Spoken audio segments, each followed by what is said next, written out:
pledged his loyalty to ISIS and committed himself to killing Americans on New Year's Eve. This investigation unfolded quickly. From the moment the FBI was notified of a potential threat of a terrorist-inspired attack in North Carolina, we went all hands on deck. We assessed the credibility of the threat. What the FBI just revealed in North Carolina should stop every American in their tracks. They didn't just raid a house. They didn't just seize a phone. They uncovered messages, material, and intent that the media is already trying to downplay. And if you think this is just another isolated incident, think again, because what was found raises serious questions about what we're being told and what we're not. Before we break this down, make sure you like this video, subscribe to Capitol Truthline, and turn on notifications, because stories like this disappear fast, and the truth usually goes with them. My name is James Barnacle. I am the Special Agent in charge of the FBI here in North Carolina. Christian Sturtevant pledged his loyalty to ISIS and committed himself to killing Americans on New Year's Eve. This investigation unfolded quickly. From the moment the FBI was notified of a potential threat of a terrorist-inspired attack in North Carolina, we went all hands on deck. We assessed the credibility of the threat. The investigation lasted about 2 weeks, included numerous investigative techniques, partnerships with law enforcement agencies, and cooperation from the American public. This Christmas, the FBI and our partners worked to protect the American people. We did not let up until Sturtevant was safely in handcuffs. FBI special agents arrested him on December 31st as he was being released from a local medical facility. On Monday night, as Russ just said, the FBI's evidence response team conducted a search, an authorized search, at his home and on his cellular phone. What we found was a manifesto, which the federal complaint alleges contained detailed plans to execute a massacre on New Year's Eve as people shop, for the holidays. Without the swift action of the FBI Joint Terrorism Task Force, New York City Police Department, the Mint Hill Police Department, and our partners at the United States Attorney's Office for the Western District of North Carolina, we could be announcing a national tragedy. Instead, a terrorist attack was thwarted. Give a little background on Sturtevant. He's a U.S. citizen. He turned 18 in December of 2025. The JTTF collected evidence showing he turned his back on his country and his fellow citizens by pledging allegiance to ISIS with the intent of becoming a martyr. We allege Sturtevant was willing to sacrifice himself by committing a terrorist attack using knives and a hammer to support the murder, torture, and extreme violence that ISIS represents. We didn't just learn about him a few weeks ago. Sturtevant first came to the FBI's radar in January of 2022 when he was still a juvenile.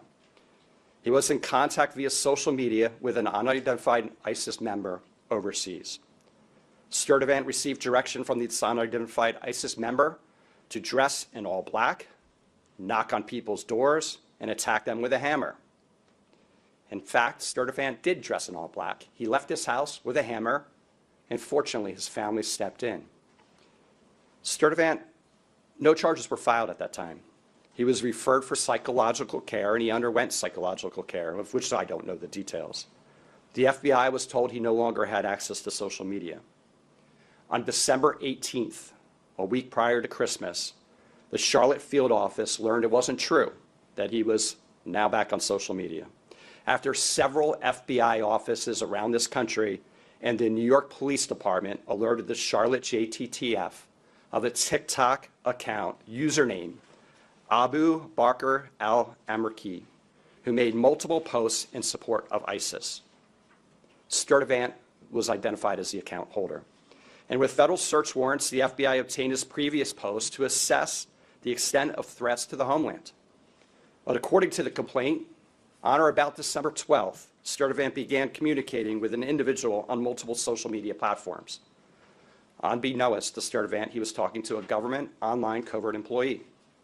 Within just a few days, Sturtevant direct messaged the online covert employee with a picture of 2 hammers and a knife.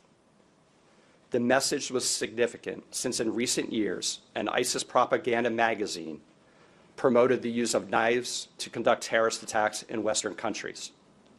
The same ISIS magazine which suggested using vehicles to ram crowds, like the terrorist attack last year on New Year's Day on Bourbon Street.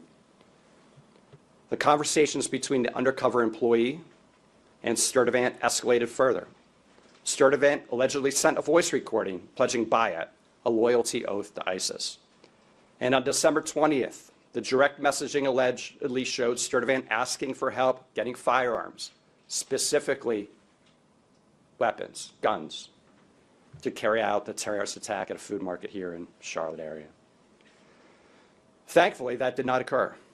This investigation was conducted by several FBI field offices, the FBI Joint Terrorism Task Force, which includes the following members: the Charlotte Mecklenburg Police Department, the Matthews Police Department, the Monroe Police Department, the Bureau of Alcohol, Tobacco, Firearms, and Explosives, the United States Customs and Border Protection, the Federal Air Marshal Service, Homeland Security Investigations, Internal Revenue Service, IRS-CI, the United States Postal Inspection Service, U.S. Citizenship and Immigration Services. Also, the NYPD, the FBI New York JTTF, the FBI Columbia Division, and the Mint Hill Police Department were instrumental in thwarting this attack. And of course, alongside our partners at the U.S. Attorney's Office in the Western District of North Carolina, and the Department of Justice. This investigation highlights the very real threat posed by people who self-radicalize online and are inspired by jihadist ideologies espoused by foreign terrorist organizations.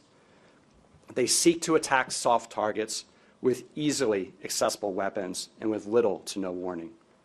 To further complicate this threat, we have seen that most successful attackers radicalize in a time span of between 1 and 4 years, and they typically mobilize to act in less than 3 months.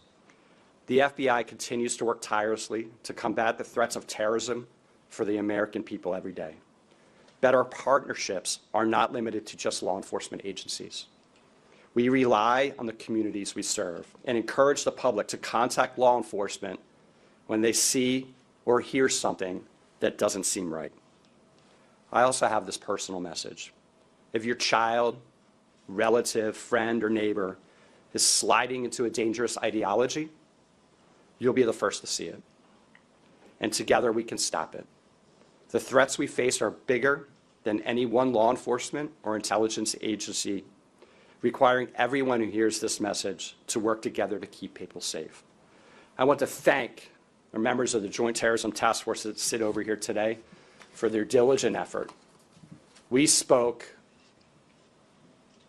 I can't tell you the number of hours, and this is not an attaboy to the FBI or our partners.